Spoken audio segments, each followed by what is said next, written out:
Ilhéus, sul da Bahia. Cidade que inspira alegria, que cativa quem por aqui passa. Foi neste cenário, onde romances e histórias se completam com as belezas naturais, que um grupo de capixabas decidiu inovar na educação superior. Surge então, em 2002, com 2 cursos e muita determinação, a Faculdade de Ilhéus. Um grande sonho, realizado com muito planejamento, para oferecer à região a oportunidade de uma formação superior de qualidade e com uma estrutura diferenciada. Resultado disso são os investimentos constantes na qualidade de ensino e uma estrutura pensada para atender com funcionalidade e conforto as necessidades dos estudantes, da comunidade e dos colaboradores, respeitando a acessibilidade e convivência nos mais de 18 mil metros quadrados de área que abriga uma sede própria, onde já passaram mais de 11 mil alunos pelos diversos cursos oferecidos pela instituição. Gerida integralmente pelos seus fundadores, que acompanham de perto cada demanda regional, a Faculdade de Ilhéus se orgulha de ser uma instituição com compromisso em oferecer cursos voltados para as demandas atuais e focados no fomento socioeconômico de Ilhéus e região. O quadro de professores atua em 8 cursos superiores, avaliados pelo Ministério da Educação com excelentes notas. São eles: Administração, Ciências Contábeis, Direito, Enfermagem, Engenharia Civil, Nutrição, Odontologia, que foi o primeiro da região Sul e Extremo Sul, e Psicologia, além de diversos cursos de pós-graduação e atividades extensionistas. Cerca de 3 mil alunos dispõem de um ambiente estruturado que prepara-os para suas futuras demandas técnicas e profissionais, com laboratórios especializados, equipamentos voltados para o processo de ensino e aprendizagem, com mais de 80 salas de aula climatizadas, além da área de lazer e amplo estacionamento. Tudo planejado e construído de forma acessível, com rampas, elevadores, piso tátil e banheiros adaptados para atender aos usuários. A tecnologia por aqui tem lugar de destaque. São oferecidas aos alunos e professores salas de pesquisa com computadores modernos e biblioteca atualizada, gerenciada por um sistema informatizado que integra os dados de todos os setores da faculdade, agilizando o processo de consulta. O auditório tem capacidade para acolher 450 pessoas e todo ano é palco de importantes iniciativas acadêmicas, como a tradicional FENOPO, Feira de Negócios e Oportunidades, que permite a alunos e a comunidade enxergarem além das fronteiras da instituição para poderem empreender com foco na praticidade. O espaço é utilizado também para eventos externos. No quesito segurança, o investimento também é constante, com monitoramento por câmeras 24 horas e acesso ao campus controlado por identificação digital. Aqui, os alunos encontram todo o apoio estrutural e humano para se posicionarem na vida profissional, aprendendo a resolver problemas através de soluções sustentáveis e inovadoras. Seguindo essa linha, a gestão administrativa atua de maneira transparente e acessível, permitindo que discentes e docentes tenham contato direto e rápido com suas coordenações, departamentos e diretorias. Com professores de amplo conhecimento e recursos de última geração, os alunos possuem uma vivência prática e social. Exemplos dessas experiências são a Clínica Escola de Psicologia, com estrutura moderna e atendimento personalizado. A Clínica de Odontologia, que possui 47 consultórios e oferece atendimentos completos, que incluem limpeza, extração e prótese dentária. O Núcleo de Práticas Jurídicas, o NUPRAGE, que através da parceria com órgãos da Justiça, permite atendimento integral e acompanhamento completo dos casos, além das ações realizadas pelos cursos de nutrição e enfermagem, com atendimentos clínicos e acompanhamento dos pacientes. Experiências como essas e as diversas atividades externas realizadas por estudantes dos cursos de administração, contabilidade e engenharia permitem uma troca justa entre a faculdade e a população, consolidando cada vez mais o seu importante papel social. Além dos programas FIES e ProUni, a faculdade possui uma linha própria de financiamento, o CRED-IES, que dá mais oportunidade para que o aluno conclua seus estudos. E não para por aí. O discente pode levar a faculdade para casa através do programa Eu Vou Aprender, plataforma digital onde ele tem acesso online ao conteúdo das matérias. A Faculdade de Ilhéus tem consciência da sua importância para a região e mantém o seu compromisso, investindo constantemente no aprimoramento dos cursos e na estrutura física, para formar profissionais conscientes e empreendedores que façam a diferença não só no mercado de trabalho, mas que contribuam para a melhoria da sociedade onde vivem.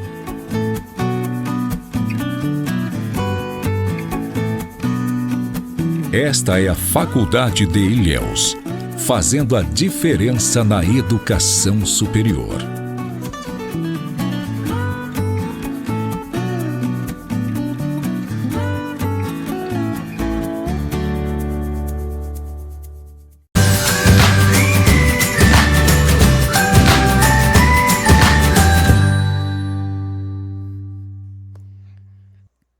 Fala galera, estamos de volta para o nosso segundo momento, agora com língua portuguesa. Acabamos de ver em nosso primeiro momento, literatura, terceira fase do modernismo brasileiro. E agora vamos dar continuidade aqui com a resolução de questões. Eu vou trazer agora a prova de 2018 e aí faremos, não é isso? Uma revisão dos conteúdos já estudados até o presente momento. Tranquilo, mas antes vou trazer alguns tópicos aqui sobre compreender e interpretar bem texto, certo? A gente vai ver o que é o texto, de que maneira a gente tem que fazer a leitura do texto e todos aqueles nossos conhecimentos de mundo que nós temos também, como devemos trazê-lo para poder dialogarmos com o texto. Mas você que está pegando agora o nosso segundo momento aí, né? E se ainda não é cadastrado em nosso site, é só dar um pulinho, olha, tá aí na sua tela, www.deolhonenem.com.br, faça o cadastro gratuitamente, como eu sempre digo e enfatizo, tá?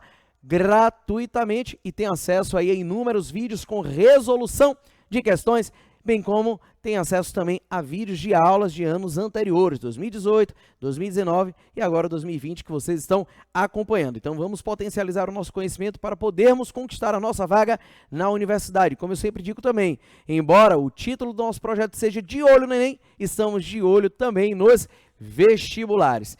Tranquilo, galera, beleza? E se você que está chegando agora também, está acompanhando a nossa aula ao vivo aí, mas ainda não é inscrito em nosso canal, vai lá, clica naquele inscrever-se, ative o sininho para receber todas as notificações referentes aos eventos que irão acontecer aqui. Então, olha, você já se programa, se você ativa o sininho, você vai ter acesso aí, vai saber qual será a aula do dia e quais os conteúdos que estaremos aqui abordando. Beleza?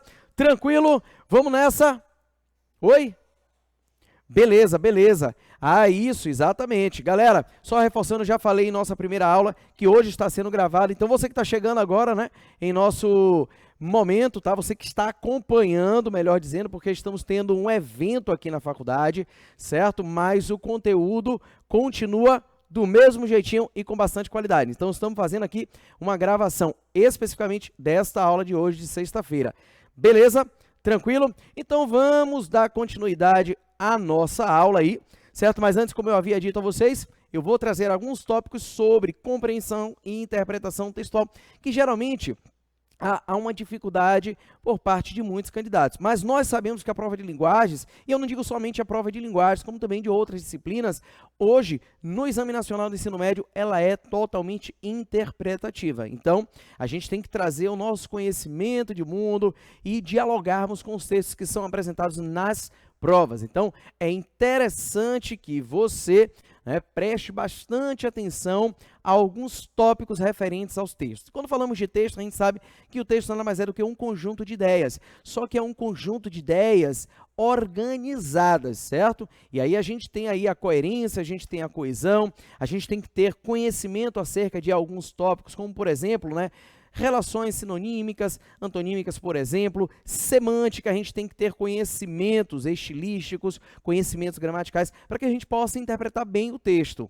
Certinho? Tranquilo? E outro detalhe, a gente sabe que compreender é diferente de interpretar. Quando falamos de compreensão, estamos buscando resposta no próprio texto. Isso a gente já viu, é só voltar a algumas aulas logo no início do nosso projeto e vocês irão ver lá que compreender é buscar resposta no próprio texto. Então, a gente tem que levar em consideração os comandos da questão, né? Quando eu digo, por exemplo, segundo o texto, segundo o autor afirma que, então vamos buscar as respostas no próprio texto. Agora, interpretar já é deduzir, inferir, ou seja, é buscar concluir a partir daquilo que está posto no texto. Então, eu tenho alguns comandos, como, por exemplo, a partir do texto, infere-se que, deduz-se que, e por aí vai. Ou pode-se concluir que, mas eu vou colocar bem esquematizado aqui em nossos slides para que vocês tomem nota aí. Beleza? Tranquilo? Então vamos lá, olha, vou trazer aqui algumas informações, pode jogar total agora, Vitor, na tela. O que é que nós temos? Compreensão,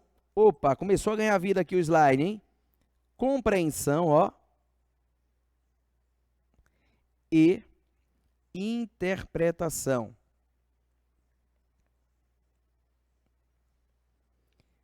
Textual. Certinho, galera? Então, opa, vamos lá, vamos ver que os slides começaram agora, Vitor, a ganhar vida, viu? Isso só acontece com quem? Comigo. Então, veja só, para interpretar bem o texto, compreender, busca-se a resposta no próprio texto, ó. Busca-se a resposta no próprio texto. Beleza? E a interpretação textual, né, busca se concluir, ó.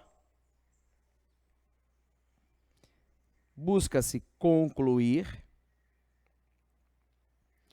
a partir do texto. Eu vou organizar bem legal aí para que vocês acompanhem as informações. Então, antes de nós iniciarmos a nossa resolução de questões, eu quero trazer esses tópicos que são extremamente importantes. Beleza? Então, vamos lá. Para interpretar bem, o que é que eu preciso? Ó, para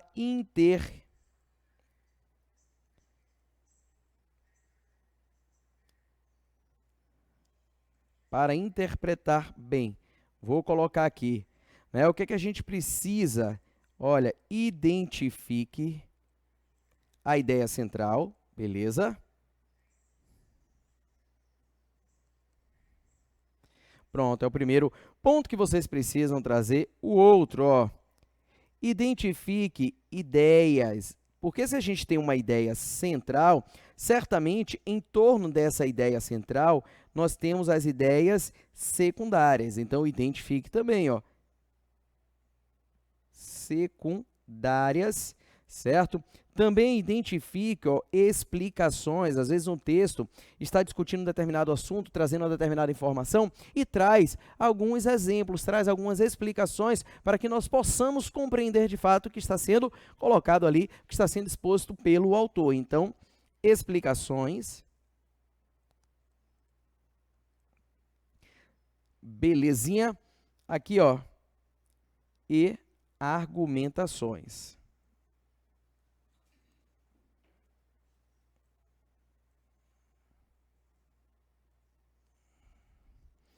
Pronto, tranquilo. Então, é isso aqui. Um outro detalhe muito interessante que nós precisamos, inclusive já foi tema de uma aula da gente, ó, é conhecer os tipos e gêneros textuais, certo?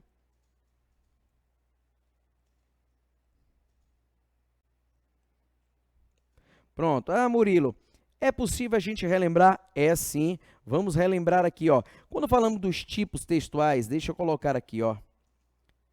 Tipos textuais. Quais são os tipos textuais? Se vocês tiverem conhecimento acerca das principais características, certamente a gente já consegue, pelo menos aí, olha, resolver 80% da questão, 80% do texto que está sendo apresentado para nós interpretarmos, certo?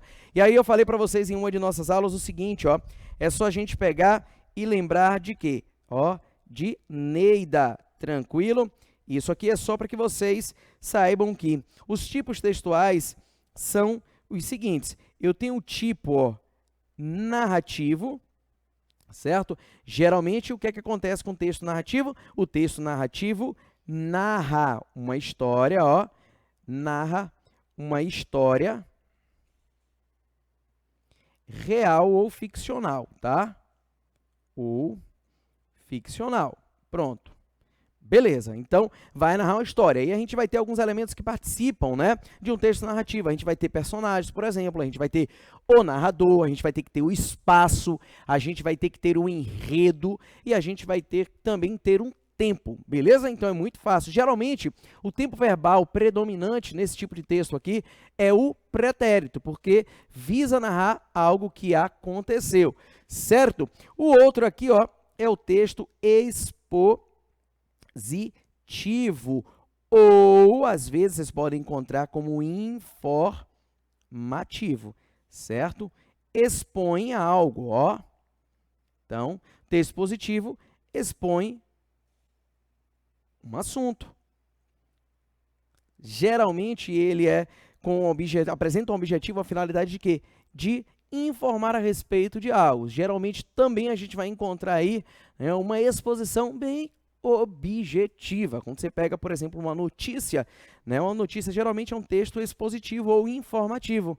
Não é isso? Olha, aconteceu alguma coisa, ou está falando sobre, de repente aí, né, falando sobre o que é o ecossistema. Pronto, ele vai definir o que é ecossistema, ele vai expor um determinado assunto. Então, expõe um assunto.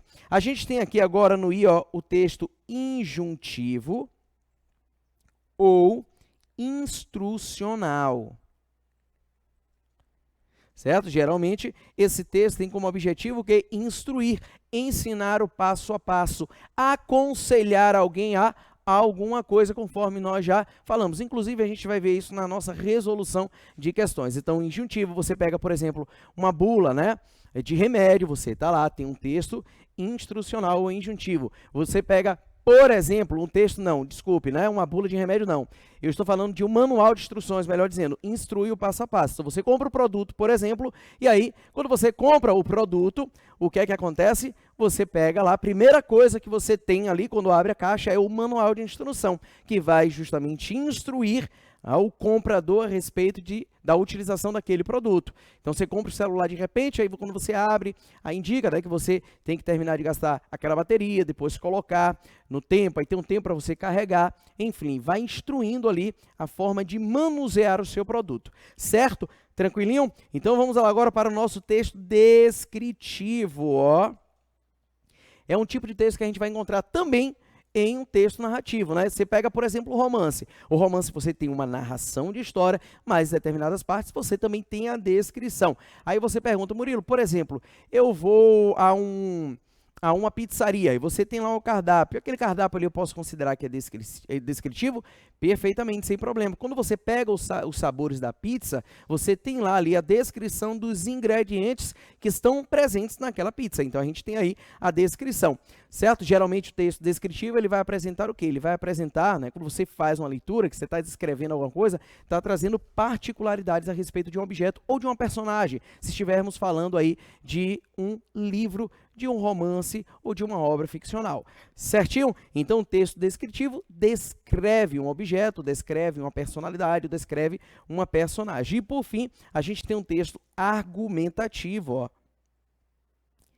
E esse texto argumentativo apresenta o quê? Argumentos. Então, não é simplesmente informar, expor um determinado assunto, melhor dizendo, mas é apresentar também um ponto de vista. Então, é isto que caracteriza um texto argumentativo. Quando você vai, por exemplo, para o Exame Nacional do Ensino Médio, você pretende tirar nota 1000 na sua redação. A redação argumentativa ou texto dissertativo argumentativo nada mais é do que um gênero textual que apresenta características do tipo argumentativo, porque naquele texto ali especificamente você vai ter que apresentar o seu ponto de vista, ou seja, você vai ter que formular, elaborar uma tese e obviamente você terá que defender por meios de argumentos. Então é isso que caracteriza um texto argumentativo, é um ponto de vista, defesa de uma opinião e por aí vai. Ah, Murilo, agora vamos tentar trazer aqui alguns exemplos.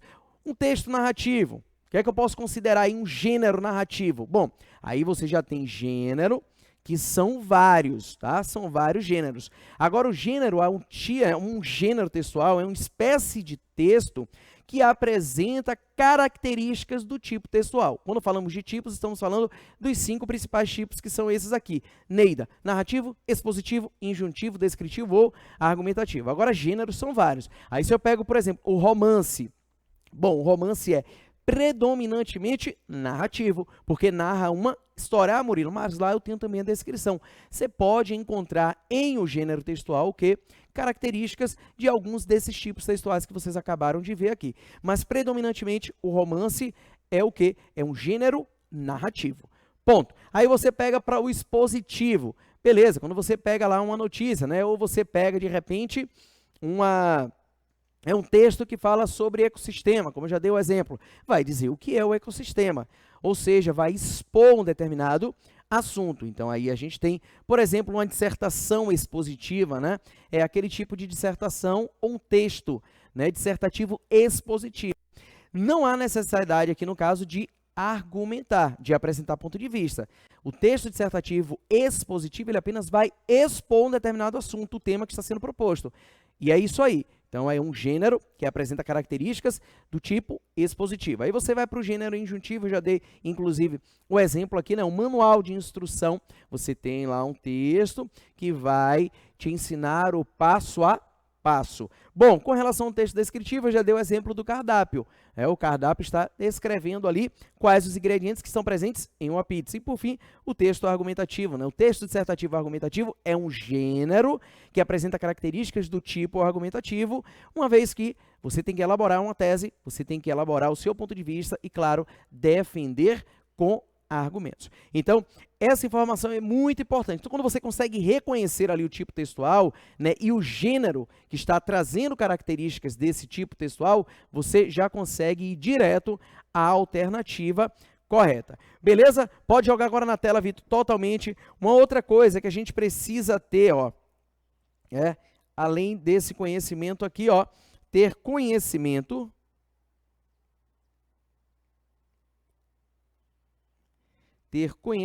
gramatical, muito importante, certo? Estilístico,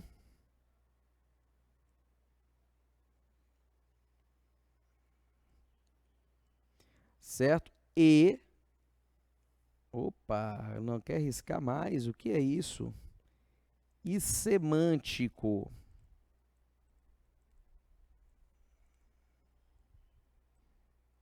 Começou a ganhar vida própria o slide, viu? Vamos lá, espera aí, deixa eu começar aqui, que não está querendo. Travou, me parece que travou. Semântico, pronto, voltou. Maravilha. Ó, e semântico, certo? E aí, quando nós falamos, né? Ô, Murilo, eu preciso ter conhecimento gramatical? Claro, para você reconhecer ali, por exemplo, quais são as conjunções, né? O que é que uma determinada conjunção está apresentando? Qual é o valor semântico de uma determinada conjunção? Então, você pega a conjunção adversativa, você já sabe que aquela oração que está sendo iniciada pela conjunção adversativa está trazendo uma ideia contrária ao que foi afirmado anteriormente. Então, a resposta para a questão já pode estar justamente, simplesmente no reconhecimento aí dessa conjunção, cujo valor semântico é o que? Adversativo. Certo? Então, ter conhecimento gramatical estilístico é importantíssimo. E semântico. Aí, quando eu falo de semântica, você saber o que é denotação e conotação. E aí, o que é denotação, Murilo? Quando você tem uma palavra ou uma expressão que traz o sentido real da palavra. Então, lembra o Dzinho de denotação? Lembra de D de dicionário, ou seja, o sentido real atribuído à expressão ou a uma determinada palavra. E quando eu falo de conotação, eu estou falando justamente do sentido figurado, ou sentido, né? O sentido alegórico. Então, se eu digo, por exemplo, né, que... vamos trazer aqui um exemplo, uma metáfora. Pronto, a metáfora é uma figura de linguagem, mas em um determinado contexto, ela está sendo empregada o quê? Com um sentido figurado. né? Se eu digo, olha, aquele rapaz quis dar uma desperto, mas caiu do cavalo, né? Geralmente, claro, dentro do contexto, essa expressão caiu do cavalo seria uma expressão conotativa, ou seja, apresenta um valor simbólico. Não é que ele tenha caído de fato, mas traz o significado de que se deu mal, certo? Então, é nesse sentido. Conotação é isso, sentido figurado. Tranquilo? E denotação, sentido real. Certo? Um outro detalhe que vocês podem trazer aí, figuras de linguagem que inclusive nós já vimos aí, a metáfora, a metonímia, paradoxo, o que a gente pode trazer? Antítese, por exemplo. Então, são inúmeras. Onomatopeia, personificação. Então, ter conhecimento também, porque em um determinado momento ali, né, só em conhecer o significado daquela figura de linguagem, né, ou reconhecer aquela figura de linguagem dentro do contexto, já pode fazer toda a diferença na sua interpretação, certo? E claro também, no que diz respeito à semântica, você tem o reconhecimento aí, o conhecer pelo menos o que é a polissemia. Quando falamos de polissemia, estamos falando de um sentido, né, de vários sentidos atribuídos a uma única palavra. Então, poli, vários, semia, sentido. Então, é uma palavra que pode apresentar vários sentidos. Quando você pega, por exemplo, manga, né? Pode ser manga de camisa, né? Pode ser a manga fruta, por exemplo, manga, pasto e por aí vai. Então, isso é polissemia. Então, são alguns pontos importantíssimos acerca da compreensão e da interpretação textual, né? Se você tem conhecimento aqui desses três campos, da gramática, da estilística e da semântica, você já consegue também rapidamente reconhecer o que está sendo solicitado pela questão. Beleza? Joga agora, Vitor, totalmente na tela, por favor. Bom, qual é mais informação? Murilo, você disse que ia colocar para a gente aí a diferença entre compreender e interpretar. Então, eu vou colocar aqui, ó, compreender versus interpretar. Então, vamos lá. Compreender, interpretar. Então, aqui, ó, nós temos que é entender o texto, tá? Entender o texto. Pronto. Compreender a resposta está no próprio texto. Beleza? Aí a gente tem aqui, olha, alguns comandos, né? Você vai ter aí segundo o texto. Você vai ter aí, por exemplo, ou segundo o texto ou segundo o autor. Deixa eu só colocar aqui do lado, segundo o texto ou segundo o autor. Então, vamos lá, segundo o texto, vírgula, ou segundo o autor. São alguns dos comandos, certo? Conforme o texto, ó. Então, geralmente, esses comandos já evidenciam que aquela questão é de compreensão textual. Outra aqui, olha, o autor afirma que, por exemplo, então são esses comandos. Já interpretar, você faz o quê? A partir do texto, não é isso?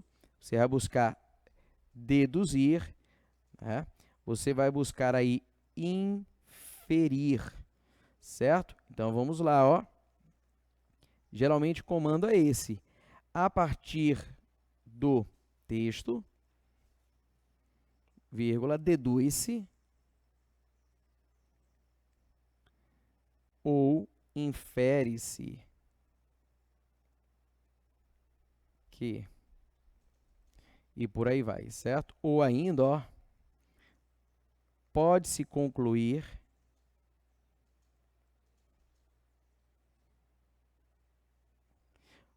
deixa eu só corrigir aqui, pode-se concluir do texto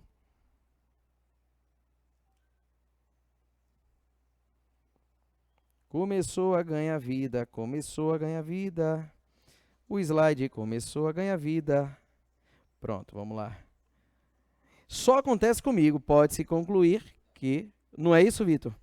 Só acontece comigo. Pronto, pode-se concluir que... Então, beleza, aqui essa é a diferença. Joga para mim, Vitor, por gentileza. Então, já sabem que compreender é o quê? Buscar a resposta no próprio texto. Segundo o texto, conforme o texto. Segundo o autor, conforme o autor. Ou o autor afirma que, pronto, você vai buscar lá na própria, não busque a resposta em outra coisa não, senão no texto apenas, tá? E interpretar é o quê? Você deduzir, você concluir, ou seja, a partir do texto, então, ó, você vai concluir. Então, a partir do texto, deduz-se que, infere-se que, certo? Ou pode-se concluir do texto que, e aí você vai buscar a resposta. Claro que você pega a informação do texto e também você traz um conhecimento de mundo, né? E aí promove um diálogo. É o seu diálogo com o autor para chegar a uma conclusão em comum. Certinho? Tranquilaço? E aqui eu vou destacar 3 erros básicos, né, de interpretação que a gente não pode cometer jamais. Então, seria isso aqui, ó. Essa informação é muito importante, ó. Quais são os erros de interpretação mais comuns? Então, vou botar aqui, ó, erros de interpretações. Então, primeiro erro, a gente pode colocar aqui, ó, seria a redução. Murilo, mas o que é isso, Murilo? Pelo amor de Deus, redução. É quando você dá atenção apenas a uma parte do texto, a um aspecto do texto, e desconsidera outros que constrói aí, no caso, uma unidade textual. Então, como é que eu poderia colocar? Interpreta-se apenas, ó, né? Interpreta-se, a redução é isso, interpreta-se apenas uma parte, ó,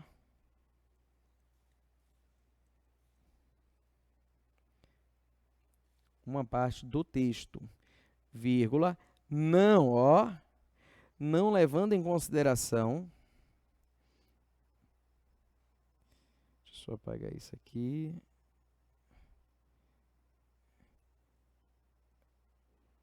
não levando em consideração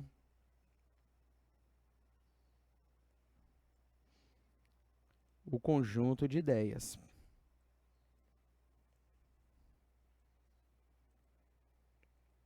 Pronto, então é o nosso primeiro erro comum aí de interpretação. O segundo seria, ó, segundo erro, que nós chamamos de extrapolação. Então veja o seguinte, se busca se interpretar apenas uma parte do texto, a extrapolação busca o quê? Trazer ideias que estão fora do texto. Né? Ou seja, é aquela famosa viagem, né? A pessoa chegar e viajar, trazer informações que nem foram comentadas no texto, que nem foram destacadas no texto. Então, o que é que acontece? Ó, acrescentam-se ideias, extrapolação é isso, ó, acrescentam-se ideias que não fazem parte do texto.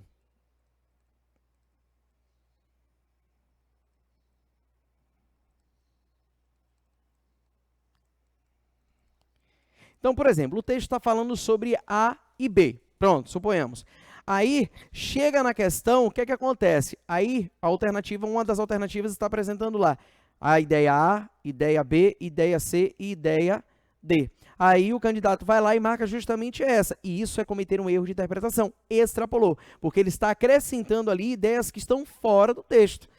Entendeu? Então, isso é extrapolação, diferente da redução. Aí eu vou trazer como exemplo, né? Está um texto lá apresentando A, B, C e D. Então, tem uma ideia A, B, C e D no meu texto. Aí tem uma alternativa lá que apresenta apenas as ideias A e B. Aí o candidato vai lá e marca esse. Isso é um erro de interpretação.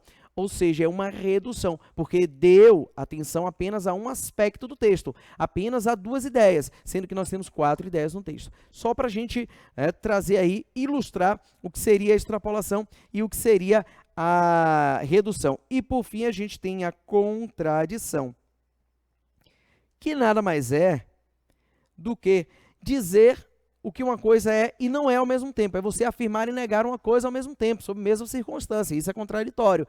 Ou seja, você trazer ideias contrárias às que estão no texto. Isso é justamente se o texto está falando A, por exemplo, aí você chega lá e marca a alternativa que está dizendo não há, ou seja, dizendo a ideia contrária ao que está posto no texto. Então, isso é justamente a contradição.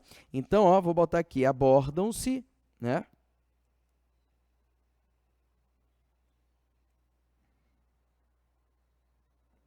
Deixa eu só apagar aqui. É isso, Vitor. Vamos lá. Abordam-se. Opa, começou a ganhar vida, meu pai do céu. Então, destaca-se. Deixa eu só.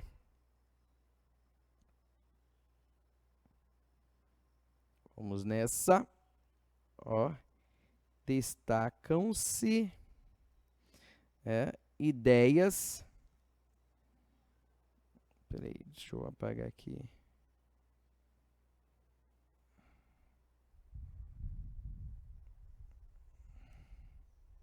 Seria a contradição apresentar. Pronto, vou ser mais objetivo aqui. Ideias contrárias às ideias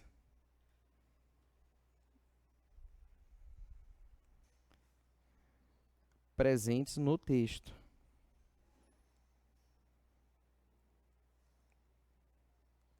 Pronto, beleza. Então, em síntese, é aí, só aí, certo? Bom, destacando aqui, destacadas as ideias, né, os pontos mais importantes sobre compreender e interpretar, a gente vai partir agora para a resolução das nossas questões.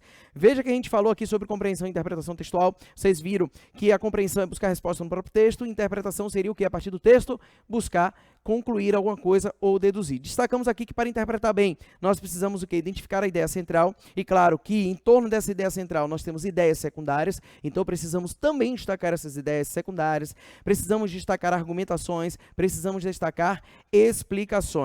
Uma outra dica bem bacana é conhecer tipos e gêneros textuais. Aí destaquei para vocês os 5 tipos principais, né, de texto. Então, os 5 tipos quais são?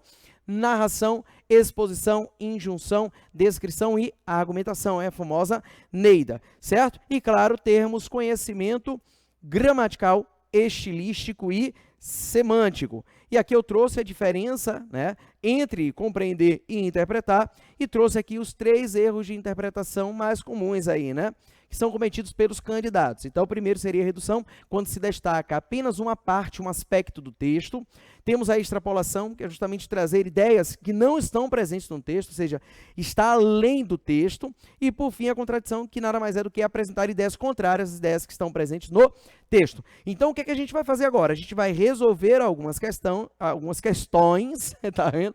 A gente vai resolver uma questão e ia misturar. Resolver uma questão com resolvemos algumas questões, e aí deu isso aí. Então, vamos lá. A gente vai resolver inicialmente essa questão 29. Vocês vão dar uma lida, eu vou dar 2 minutinhos e já já eu volto com a resolução e com a explicação. Então, hoje teremos resolução de questões, certo? Então, joga aí, daqui a pouquinho eu volto com 2 minutinhos, leiam e marquem a alternativa correta.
Pronto, galera, vamos resolver aqui, olha, inclusive é uma questão que apresenta função da linguagem que a gente já viu. Vamos fazer a leitura junto comigo, olha. O título é A Imagem da Negra e do Negro em Produtos de Beleza e a Estética do Racismo. Aí nós temos aqui, olha, resumo. De cara, a gente já vê aqui que é um gênero textual do tipo artigo, tá? Que a gente já vê que é característico do gênero textual apresentar um artigo, ou seja, um resumo, que seria nada mais, nada menos do que a síntese do que nós iremos encontrar ao longo do texto. Aí o resumo está dizendo, este artigo tem por finalidade discutir a representação da população negra, especialmente da mulher negra, em imagens de produtos de beleza presentes em comércios do Nordeste goiano. Evidencia-se que a presença de estereótipos negativos nessas imagens dissemina um imaginário racista apresentado sob a forma de uma estética racista que camufla a exclusão e normaliza a inferiorização sofrida pelos negros ou pelas negras na sociedade brasileira. A análise do material imagético aponta a desvalorização estética do negro, especialmente da mulher negra, e a idealização da beleza e do branqueamento a serem alcançados por meio do uso dos produtos apresentados. O discurso midiático publicitário dos produtos de beleza rememora e legitima a prática de uma ética racista construída e atuante no cotidiano. Frente a essa discussão, sugere-se que o trabalho antirracismo, feito nos diversos espaços sociais, considere o uso de estratégias para uma descolonização estética que empodere os sujeitos negros por meio de sua valorização estética e protagonismo na construção de uma ética da diversidade. Aí nós temos aqui palavras-chave: estética, racismo, mídia, educação, diversidade. Bem, o cumprimento da função referencial. Galera, ó, função referencial. A gente já viu que a função referencial nada mais é do que um tipo de função que destaca o referente. Tranquilo? Ou seja, o tema sobre o qual um texto aborda, certo? E um outro detalhe, aí ele segue dizendo que a função referencial da linguagem é uma marca característica do gênero resumo de artigo acadêmico. Na estrutura desse texto, essa função é estabelecida pela, vamos nessa, na alternativa A ele está dizendo que é pela impessoalidade. Aqui tudo bem, isso sem sombra de dúvidas, a gente tem, ó, a impessoalidade, tudo bem. Aí ele está dizendo, na organização da objetividade, lembrando que a objetividade das informações constitui uma característica da função referencial da linguagem sem problema nenhum. É isso aí. E aí segue dizendo, como em este artigo tem por finalidade. Só o fato de iniciarmos aqui, olha, este artigo, isso aqui caracteriza impessoalidade, sem problema nenhum. E o outro ele está dizendo, evidencia-se perfeitamente. Olha aqui, ó, a partícula que de fato, é isso, evidencia impessoalidade. Portanto, a alternativa correta é a letra A de amor. Veja que na letra B ele está dizendo que a seleção lexical no desenvolvimento sequencial do texto, como em imaginário racista e estética do negro. Não é isso aqui, certo, galera? Então, não é isso que justifica a função referencial da linguagem. Portanto, a alternativa incorreta. Na letra C ele está dizendo que a metaforização relativa à construção dos sentidos figurados, como nas expressões descolonização estética e discurso midiático publicitário. Outro detalhe aqui, quando falamos de metaforização, também não, porque se estamos falando de função referencial da linguagem, ou seja, que traz uma informação objetiva acerca do referente, ou seja, acerca do assunto, do tema, certo? Colocar aqui metaforização não, porque metaforização é um recurso estilístico. Estamos falando aqui de figura de linguagem, que traz uma linguagem conotativa, e não é isso que nós estamos vendo no artigo científico. Por isso, estamos com a alternativa aqui incorreta, certo?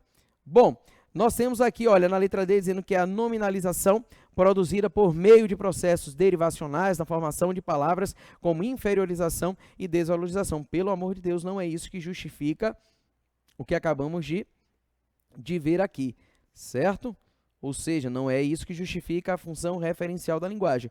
E na letra E, nós temos a adjetivação organizada para criar uma terminologia antirracista, como em ética da diversidade e descolonização estética. Também não é o que está posto aqui na alternativa E que justifica a função referencial da linguagem. Então, ficamos com a alternativa A de amor. E aí passamos para mais uma questão, vou dar 2 minutinhos para que vocês façam a análise e já já eu retorno com a explicação e o gabarito.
Vamos lá, galera. Então veja aqui, ó. O que é que nós temos? Questão 30 diz, mais Big do que Bang. A comunidade científica mundial recebeu na semana passada a confirmação oficial de uma descoberta sobre a qual se falava com enorme expectativa há alguns meses. Pesquisadores do Centro de Astrofísica Harvard-Smithsonian revelaram ter obtido a mais forte evidência até agora de que o universo em que vivemos começou mesmo pelo Big Bang, mas este não foi a explosão, e sim uma súbita expansão de matéria e energia infinitas concentradas em um ponto microscópico que, sem muitas opções semânticas, os cientistas chamam de singularidade. Essa semente cósmica permanecia em estado latente e, sem que exista ainda uma explicação definitiva, começou a inchar rapidamente. No intervalo de um piscar de olhos, por exemplo, seria possível, portanto, que ocorresse mais de 10 trilhões de Big Bangs. Bem, no título proposto para esse texto de divulgação científica, Deixa eu ver aqui que eu acho que o negócio, de novo, de divulgação científica, ao dissociar os elementos da expressão Big Bang, a autora revela, olha aqui o comando, ó, a autora revela, então a gente busca o quê? Aqui é compreensão textual, a gente busca a resposta no próprio texto. Então vamos lá, a autora revela a intenção de, na alternativa A, evidenciar a descoberta recente que comprova a explosão de matéria e energia. Galera, não, veja, olha, que está se falando que beleza, né?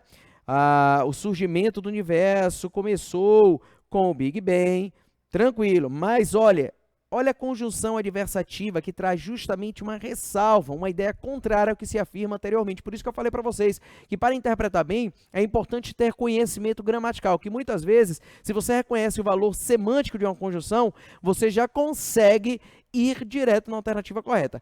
Neste caso, ele está dizendo que comprova a explosão? Não.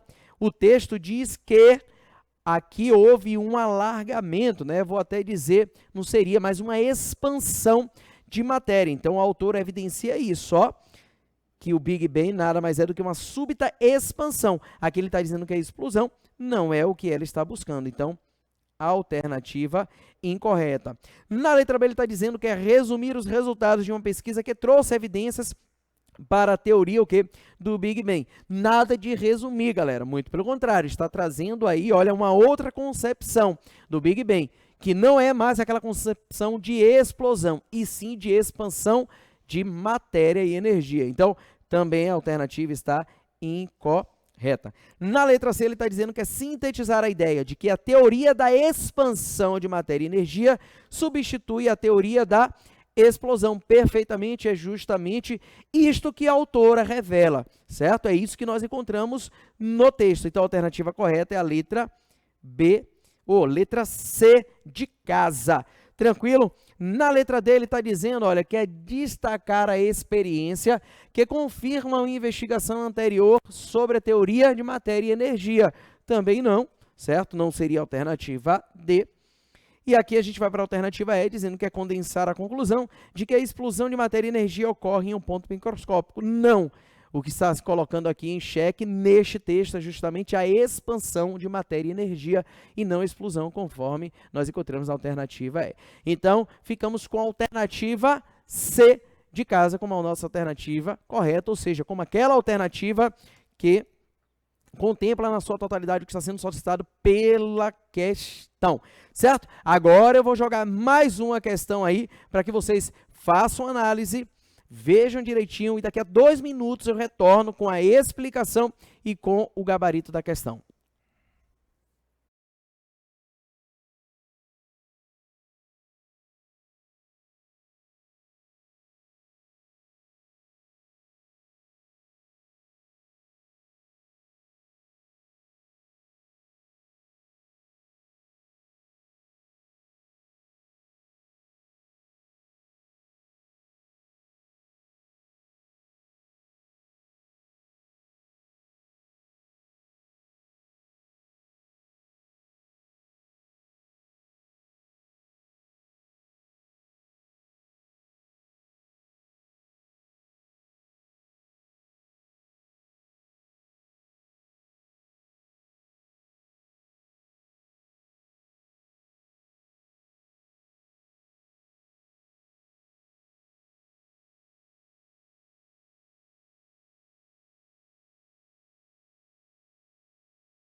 Beleza, galera, vamos então analisar essa questão. Veja, ela nasceu lesma, vivia no meio das lesmas, mas não estava satisfeita com sua condição. Não passamos de criaturas desprezadas, queixava-se. Só somos conhecidas por nossa lentidão. O rastro que deixaremos na história será tão desprezível quanto a gosma que marca nossa passagem pelos pavimentos. A esta frustração respondia um sonho. A lesma queria ser como aquele parente distante, o escargot. O simples nome já a deixava fascinada. Um termo francês, elegante, sofisticado, um termo que as pessoas pronunciavam com respeito e até com admiração. Mas lembravam as outras lesmas, os escargots são comidos, enquanto nós, pelo menos, temos chance de sobreviver. Este argumento não convencia a insatisfeita lesma, ao contrário, preferiria exatamente terminar sua vida desta maneira, numa mesa de toalha adamascada entre talheres de prata e cálices de cristal. Assim como o mar é o único túmulo digno de um almirante batavo, respondia, a travessa de porcelana é a única lápide digna dos meus sonhos. Bem, incorporando o devaneio da personagem, olha aqui, ó, o narrador compõe uma alegoria que representa o anseio de. Na letra A diz que é rejeitar metas de superação de desafios. Galera, não, a alegoria não é essa aqui. Veja que estamos falando de uma lesma que tem vontade, né, de ser um escargot, ainda que, veja, né, o seu fim seja sendo comida, mas ela quer estar entre talheres de prata e cálices de cristal. Então, a alegoria não seria essa de rejeitar, certo? Então, a alternativa incorreta. Na letra B, ele está dizendo que é restaurar o estado de felicidade pregressa. Também não é isso, tá? Representa esse anseio, tá? Veja que na letra C diz que é materializar expectativas de natureza utópica. Perfeitamente. Olha aqui, materializar, alegoria, tem como finalidade justamente isso aqui no texto, tá? Materializar é uma expectativa, veja, que é uma lesma que quer ser escargot, ainda que saiba que será comida, mas quer ter uma morte digna, quer estar entre talheres de prata e cálices de cristal. Então, bacana. Só que é de natureza utópica, certo? É algo que jamais será alcançado, e é assim que a gente encontra no texto. A alternativa correta, letra C de casa. Veja que na letra D diz que é rivalizar com indivíduos de condição privilegiada. Não. E na letra E diz que é valorizar as experiências, melhor dizendo, hedonistas do presente. Também não é essa a alternativa. Ficamos, portanto, com a letra C de casa. Tranquilo, galera? Então vamos partir para mais uma questão. Vamos colocar em prática tudo aquilo que nós vimos até agora, certo? Então, vejamos aqui mais uma questão, mais 2 minutinhos e já eu já volto com a explicação e também com o gabarito.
Beleza, galera? Então vamos lá para a nossa questão. Olha, questão 42, tá? Do Enem. Olha o que é que nós temos aqui. A ciência do Homem-Aranha. Muitos dos superpoderes do querido Homem-Aranha de fato se assemelham às habilidades biológicas das aranhas e são objeto de estudo para a produção de novos materiais. O sentido aranha adquirido por Peter Parker funciona quase como um sexto sentido, uma espécie de habilidade premonitória e, por isso, soa como um mero elemento ficcional. No entanto, as aranhas realmente têm um sentido mais aguçado. Na verdade, elas têm um dos sistemas sensoriais mais impressionantes da natureza. Os pelos sensoriais das aranhas, que estão espalhados por todo o corpo, funcionam como uma forma muito boa de perceber o mundo e captar informações do ambiente. Em muitas espécies, esse tato por meio dos pelos tem papel mais importante que a própria visão, uma vez que muitas aranhas conseguem prender e atacar suas presas na completa escuridão. E por que os seres humanos não são tão eficientes como órgãos sensoriais como os das aranhas? Primeiro, porque um ser humano tem, em média, 60 fios de pelo em cada centímetro quadrado do corpo, enquanto algumas espécies de aranha podem chegar a ter 40 mil pelos por centímetro quadrado. Segundo, porque cada pelo das aranhas possui até 3 nervos para fazer a comunicação entre a sensação percebida e o cérebro, enquanto nós, seres humanos, temos apenas um nervo por pelo. Bom, como estratégia de progressão do texto, olha aqui, ó. Como estratégia de progressão do texto, o autor simula uma interlocução.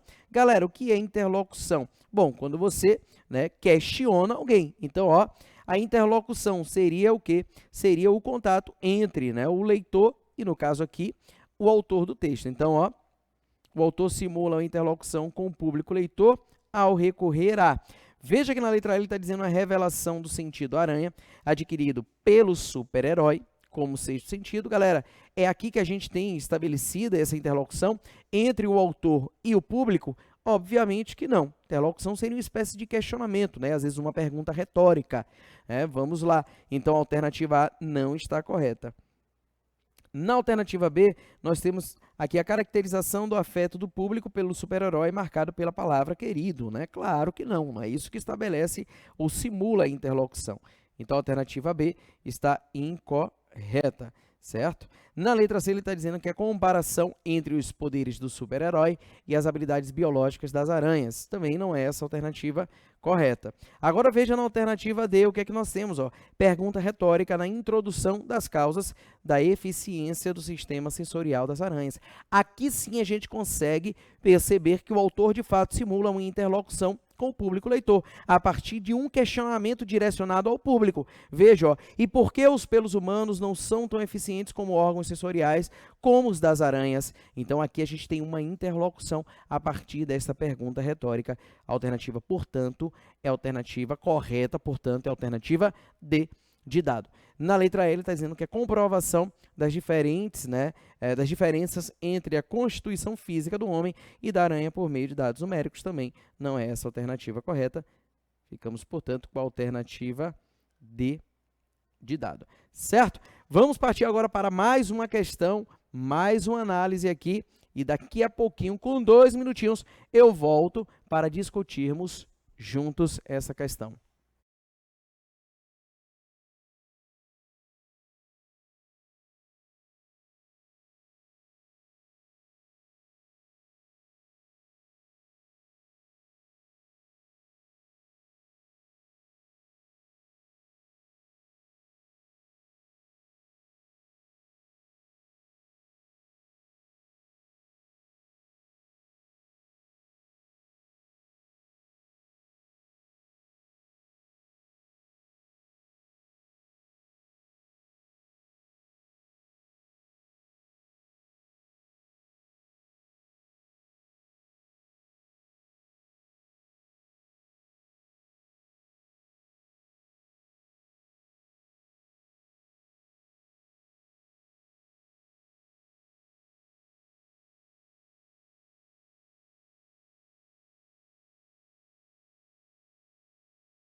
Beleza, galera? Então vamos lá, questão 43, passamos aqui a leitura. Veja o que é que nós temos aqui. Nós temos a imagem, não é isso, de uma pessoa, e veja que é em uma espécie de carta, né, de jogo, de baralho, mais ou menos isso aqui, olha. O que é que nós temos? Marcelo Gleiser, área de atuação, física e astronomia, contribuição mais famosa, seus livros A Dança do Universo e O Fim da Terra e do Céu, nascimento 19 de março de 1959 e Alma Mater, né, nós temos aqui PUC-Rio, o FRJ, enfim. Bom, o que é que nós temos aqui no enunciado da questão? O texto tem um formato de uma carta de jogo, é um gênero textual, e apresenta dados a respeito de Marcelo Gleiser. O que é que quando falamos de dados, estamos falando de uma espécie de informações biográficas. Esses dados aqui, ó, são dados biográficos. Certo? Então, vamos lá. Essa apresentação subverte um gênero textual ao. Veja que na letra A diz que é vincular áreas distintas do conhecimento, não seria essa a alternativa correta, certo? Na letra B ele está dizendo que é evidenciar a formação acadêmica do pesquisador, não é isto aqui, né, que vai subverter o gênero textual. Veja que aqui a gente tem dois gêneros juntos, né? A gente tem uma carta, não é isso? É um texto no formato de uma carta de jogo, trazendo dados a respeito de uma personalidade, ou seja, dados biográficos. Então, veja que isso sim é a subversão, né? Mas não seria essa informação que constitui essa subversão. Beleza? Alternativa incorreta. Na letra C, ele está dizendo que é relacionar o universo lúdico a informações biográficas. Perfeitamente. Olha, por que o universo lúdico, Murilo? Ó, veja que o texto está em um formato de uma carta de jogo. Jogo está ligado ao quê? Ao lúdico, à brincadeira. E, por outro lado, nós temos aqui dados biográficos, ou seja, informações biográficas, é justamente isso aqui que subverte o gênero textual. Portanto, a alternativa correta é a letra C de casa. Na letra dele está dizendo que é especificar as contribuições mais conhecidas do pesquisador, não seria também essa informação, que vai contemplar o que está sendo solicitado pelo enunciado. E, por fim, olha, começou a ganhar vida aqui o slide. Na letra E, ele está dizendo que quer destacar o nome do pesquisador e sua imagem no início do texto. Também não é essa a alternativa correta. Ficamos, portanto, com a letra C de casa. Beleza? Bom, vamos trazer mais outra questão aqui para que vocês possam analisar. E daqui a 3 minutinhos eu volto com a explicação e o gabarito da questão.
Beleza, galera? Então façamos a leitura juntos aqui a respeito desta questão. Olha só, a Declaração Universal dos Direitos Humanos está completando 70 anos em tempos de desafios crescentes, quando o ódio, a discriminação e a violência permanecem vivos, disse a diretora-geral da Organização das Nações Unidas para a Educação, a Ciência e a Cultura, UNESCO, Audrey Azoulay.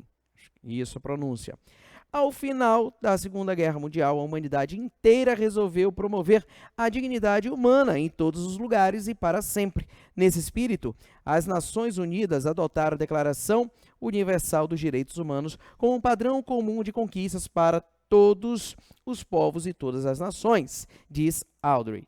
Centenas de milhões de mulheres e homens são destituídos e privados de condições básicas de subsistência e de oportunidades. Movimentos populacionais forçados geram violações aos direitos em uma escala sem precedentes. A Agenda 2030 para o Desenvolvimento Sustentável promete não deixar ninguém para trás e os direitos humanos devem ser o alicerce para todo o progresso. Segundo ela, esse processo precisa alcançar o quanto antes nas carteiras das escolas. Diante disso, a Unesco lidera a educação em direitos humanos para assegurar que todas as meninas e meninos saibam seus direitos e os direitos dos outros. Bom, defendendo a ideia de que os direitos humanos devem, olha só, ser o alicerce para todo o progresso, a diretora-geral da Unesco aponta como estratégia para atingir esse fim o quê?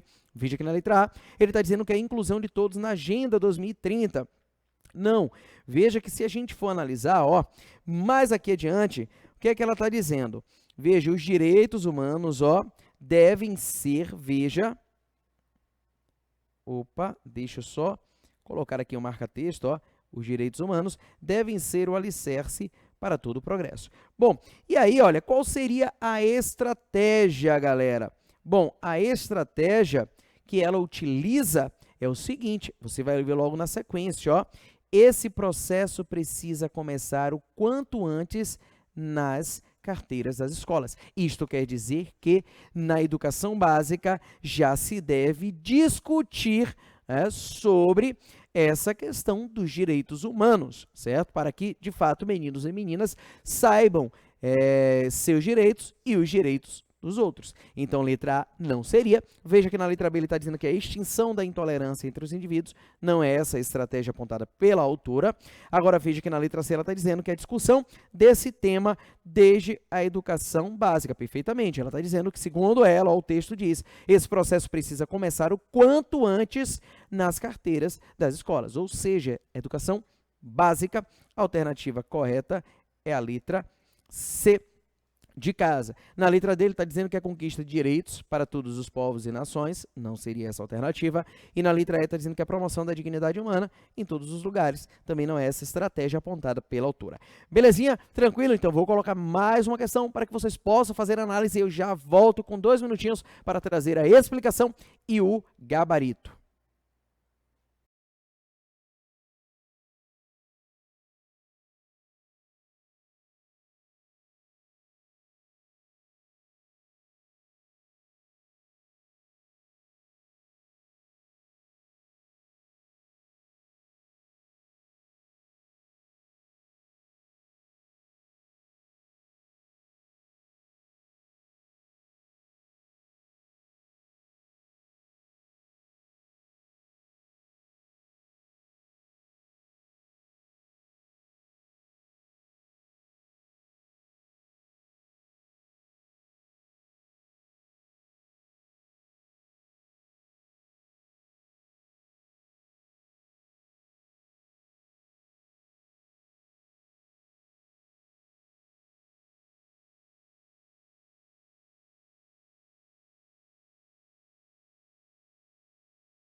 Vamos lá, galera, então vamos fazer a leitura dessa questão 7 aí, prova do Enem 2018.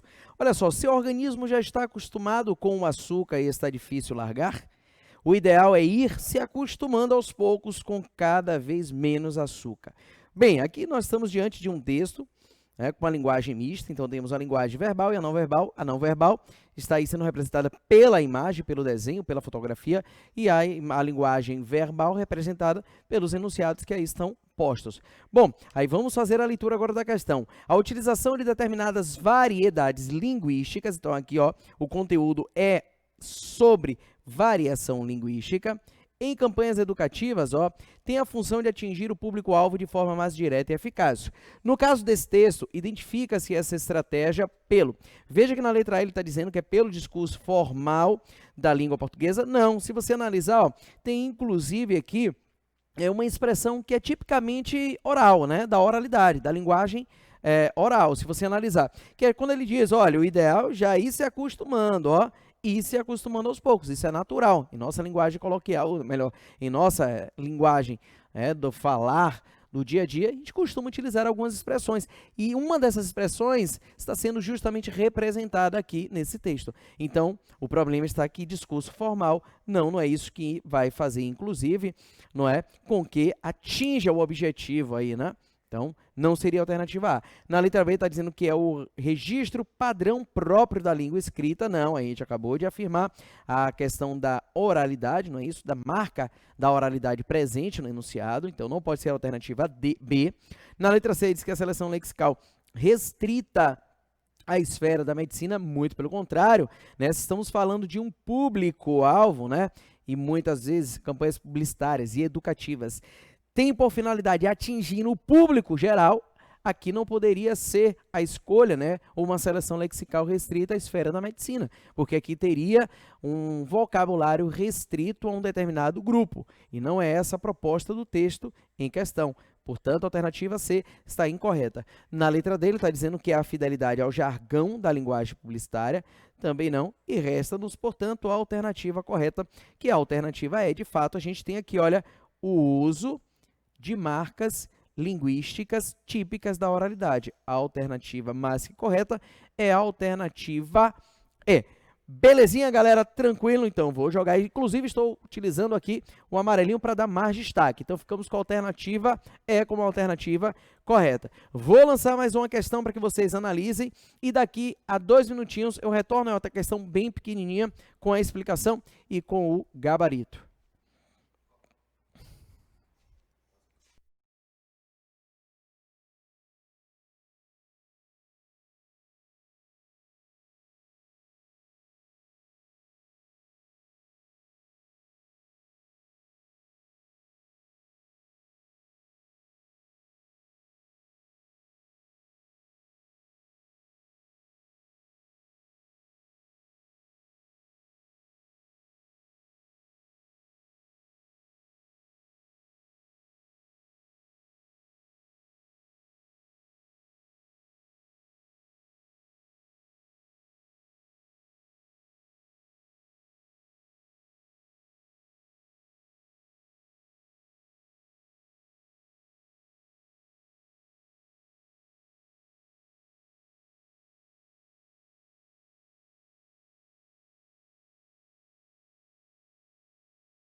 Bom, galera, vamos lá, vamos então responder a essa questão. Veja o que é que nós temos aqui no texto, ó.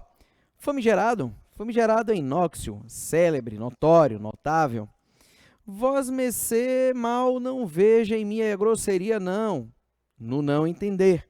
Mas me diga, é desaforado? É caçoável? É de a renegar?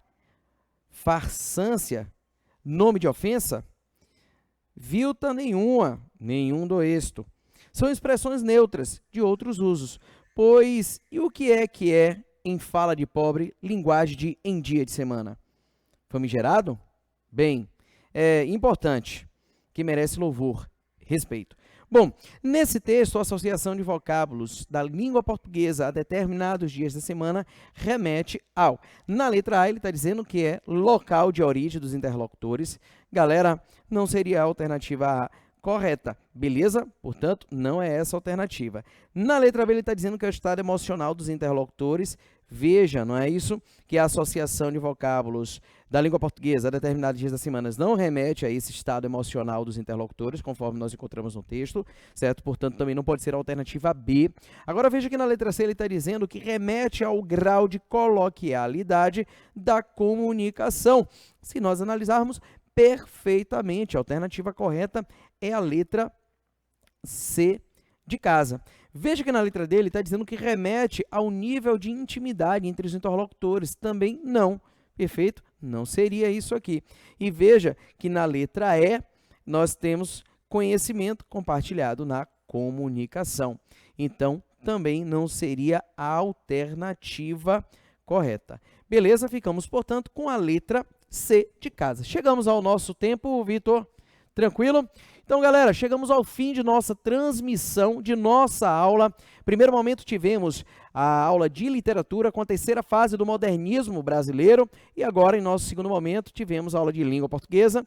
Destacamos aqui alguns pontos acerca da compreensão e da interpretação textual, tão importante para respondermos às questões da prova de linguagem do Exame Nacional de Ensino Médio, visto que é uma prova, né, predominantemente interpretativa. Então, é muito interessante que a gente saiba, que a gente destaque aí quais são os pontos importantes a respeito do conteúdo, das estratégias de compreensão e interpretação textual. E finalizamos aqui com a resolução de algumas questões da prova de 2018 e continuaremos aí a resolvermos as questões, depois passaremos para a prova de 2017, enfim, para colocarmos em prática tudo isso que nós estamos aprendendo aqui com as nossas aulas. Tranquilo? Então, tenham todos uma ótima noite, um ótimo fim de semana, com muita saúde, com muita paz, com muita luz, e iremos nos encontrar na próxima semana, com fé em Deus. Forte abraço!